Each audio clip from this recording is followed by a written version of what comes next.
കാഫിർ സ്ക്രീൻഷോട്ടുമായി ബന്ധപ്പെട്ട SITയുടെ അന്വേഷണ നടപടികൾ പുരോഗമിക്കുകയാണ്. ഇന്ന് 3 പേരെയാണ് SIT ചോദ്യം ചെയ്തത്. റെഡ് എൻകൗണ്ടേഴ്സ് ഗ്രൂപ്പിൻ്റെ അഡ്മിൻ റിബേഷ് രാമകൃഷ്ണൻ, അമ്പാടിമുക്ക് സഖാക്കൾ, റെഡ് ബറ്റാലിയൻ ഈ വാട്സപ്പ് ഫേസ്ബുക്ക് ഗ്രൂപ്പുകൾ അഡ്മിന്മാരായ മനീഷ്, അതുൽ എന്നിവരെയാണ് അന്വേഷണ സംഘം ചോദ്യം ചെയ്തത്. ഇവരെ ചോദ്യം ചെയ്ത് വിട്ടയക്കുകയും ചെയ്തു. തങ്ങൾക്ക് ഇപ്പോഴൊന്നും പറയാനില്ല, വാർത്താസമ്മേളനം വിളിച്ച് കൂടുതൽ കാര്യങ്ങൾ വ്യക്തമാക്കാമെന്ന് റിബേഷ് രാമകൃഷ്ണൻ വ്യക്തമാക്കുകയും ചെയ്തു.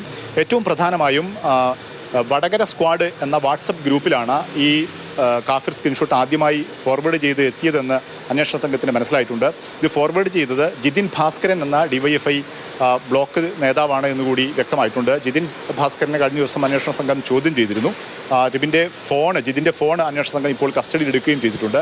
ഇതിൽ നിന്നും നിർണായകമായ വിവരങ്ങൾ ലഭിക്കുമെന്നാണ് SIT കരുതുന്നത്. അതായത് ജിതിൻ ഭാസ്കറിന് എവിടെ നിന്നാണ് ഈ സ്ക്രീൻഷോട്ട് ലഭിച്ചത് എന്നുള്ള വിവരമാണ് അന്വേഷണ സംഘത്തിന് ലഭിക്കേണ്ടത്.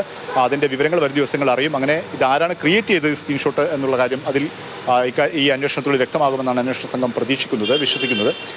ഏറ്റവും പ്രധാനമായി ഇപ്പോൾ ഈ ആദ്യമായി സ്ക്രീൻഷോട്ട് പോസ്റ്റ് ചെയ്യപ്പെട്ട ഫേസ്ബുക്ക് വാട്സപ്പ് ഗ്രൂപ്പുകളുടെ അഡ്മിന്മാരെയാണ് നിരന്തരമായി ഇപ്പോൾ അന്വേഷണ സംഘം വിളിച്ചുകൊണ്ടിരിക്കുന്നത്. അങ്ങനെയാണ് റിബേഷ് ഉൾപ്പെടെയുള്ള സംഘത്തെ 3 പേരെ ഇന്ന് അന്വേഷണ സംഘം വിളിപ്പിച്ചത്.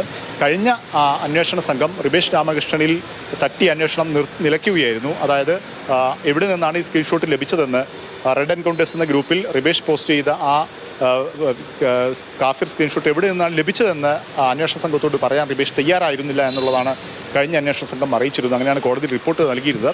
ഇത് കടന്ന് മുന്നോട്ട് പോകാൻ ഇപ്പോൾ പുതിയ SITക്ക് കഴിഞ്ഞു എന്നുള്ളത് തന്നെയാണ്. അന്വേഷണ നടപടികൾ വരും ദിവസങ്ങളിലും തുടരുമെന്നാണ് SIT DYSP crime branch DYSP T മനോഹരൻ ഉൾപ്പെടെയുള്ളവർ വ്യക്തമാക്കുന്നത്.